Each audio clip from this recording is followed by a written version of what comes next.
Hey there folks, Armagedd's here bringing you another video review.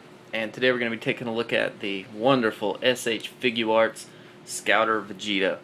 A figure that I have been dying to get my hands on ever since way back when they started showing pictures of him. And let me tell you folks, he does not disappoint in the slightest. Now please bear in mind, I tried to fix my lighting a little bit. His color is coming off a little darker than normal, but I'm going to try to kind of give you a good representation of what it actually looks like. Before we take a look at this wonderful figure, let's scoot him to the side, take a look at the box a little bit.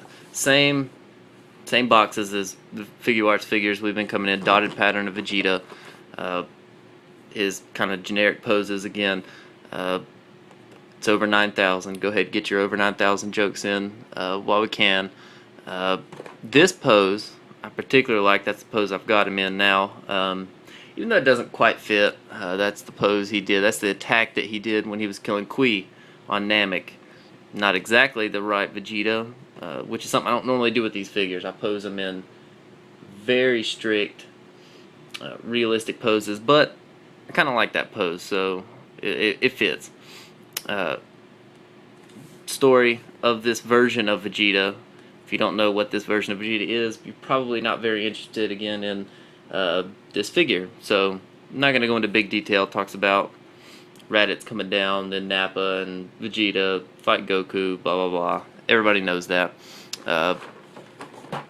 Absolutely wonderful figure, guys. And we're going to get into the accessories here in just a minute. Let's go ahead and get him back into frame here and see if we can't start talking about him. Alright, here we are, and here we have Vegeta. An absolutely wonderful representation of this version of Vegeta. Every last detail has been taken into account here.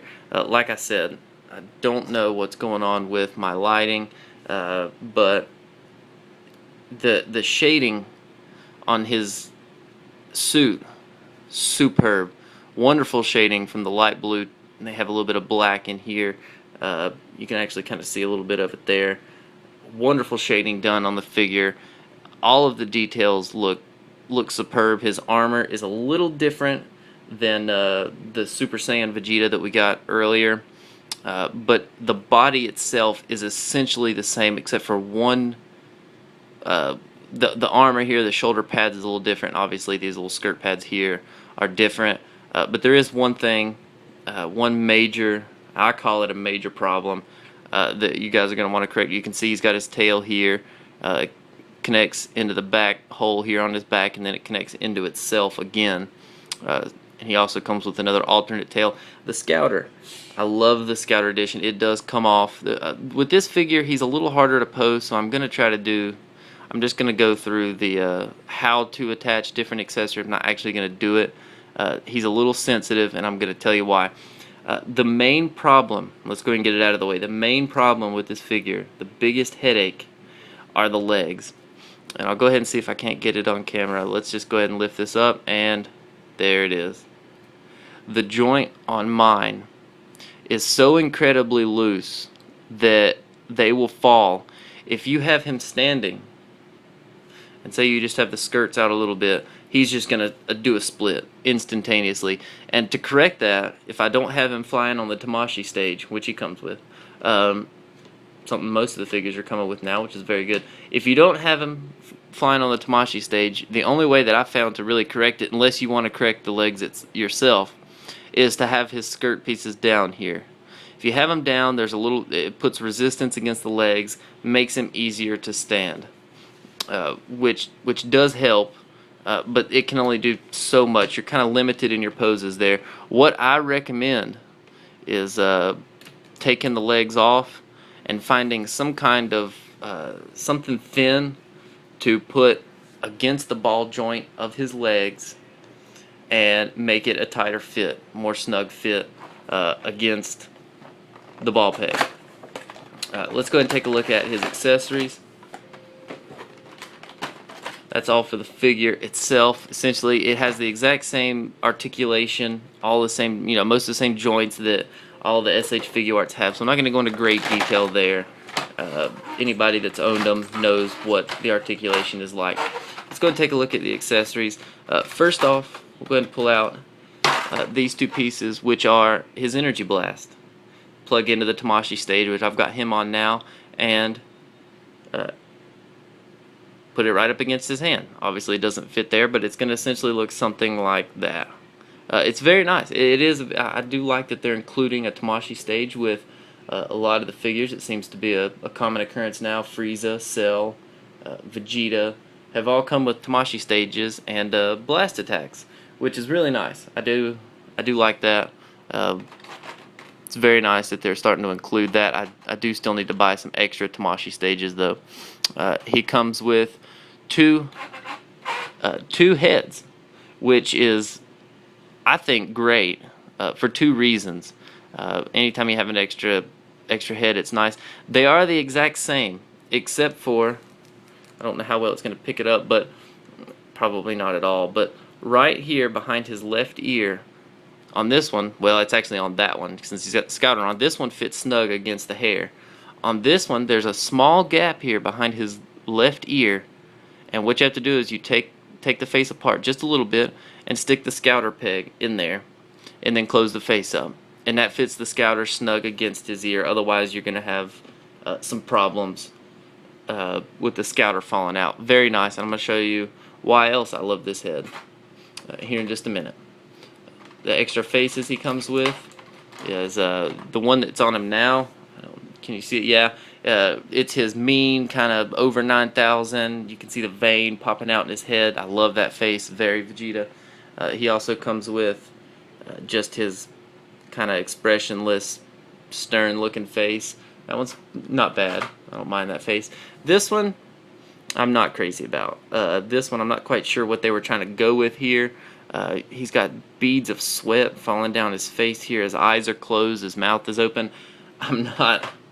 Maybe that's supposed to be he just got punched in the gut. But anyways, not too crazy about that face.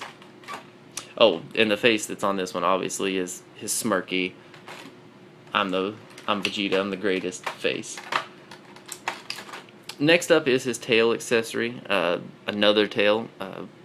You can have it wrapped around his waist like I do that one, or it can just stick straight out of his back, like so.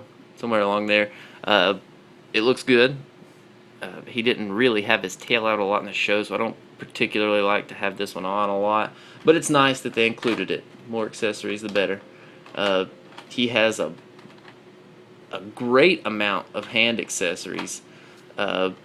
First up, we'll take a look at the crushed scouter hand, the over 9,000 hand, which I'm very glad that they added. It's one of the more iconic scenes of Dragon Ball Z. They had great detail putting that in. I like it. I'm gonna call it an instant transmission hand, even though Vegeta never did an instant transmission, but it's essentially the same hand. His fist hands. He also comes with, for the sake of argument, I'm gonna call these Final Flash hands, because that's what his hands were like during Final Flash, even though this Vegeta never did Final Flash.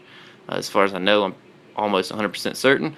I don't know what his hands exactly look like during Gallic Gun off the top of my head, but I don't think that's them.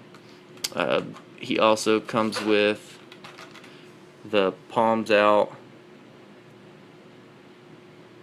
maybe a Big Bang attack hands, even though I don't think Big Bang was done like that. After looking back a couple times to get some poses right, I'm pretty sure he did Big Bang attack hand, Big Bang attack with this. Just an open palm key blast. That's what I call those key blast hands. So an absolutely wonderful accessory count. Love it when they really go crazy with the accessories. It's always nice. Let me grab another figure. Here we're going to bring Super Saiyan Vegeta back in. And you can see, I didn't mention it, but he does come with the crossed arms. For the sake of video length, I'm not going to put them on, but they do fit on just like any other crossed arms. Now, one other problem, and the only way that I could, when you put on the crossed arms on this guy, you want to be sure to start with the left-handed, the left arm first. You want to stick it on, get it on there nice and smooth up against his shoulder, and then work on your left arm. Because if not, you're going to be left with some gapping here, and you can't get it fixed. But you are able to stick the non-Super Saiyan head, the extra head that came with him. It's a little more stiff than the others, but you are able to make the Super Saiyan Vegeta regular, which looks fantastic. There is a small shading issue between the skins of the new one and the Super Saiyan head, but it's really it's so small and unnoticeable you can barely tell. So that's really cool. Obviously, you could stick the Super Saiyan head on the Scouter Vegeta. I did it one time just because I thought it looked cool, but obviously for anybody that wants to do authentic, that's not at all realistic. So it's pretty cool that they included a new head, so you can have a non-Super Saiyan Vegeta in his Saiyan armor here like this from the Android Saga. So that's really cool, guys. So do I recommend this figure? You bet. Aside from the legs being a little loose than I would like, this is an absolutely wonderful figure. You can get them. I got mine for about $45 from Amazon, Big Bad Toy Store. You know, heck, even eBay you can probably pick some up. So definitely check this guy out, Vegeta enthusiast, or anybody that's like me and has to have the full collection. Definitely pick up this figure. This has been Armageddon with another video review, the Bandai SH Figuarts Scouter Vegeta. Thanks for watching.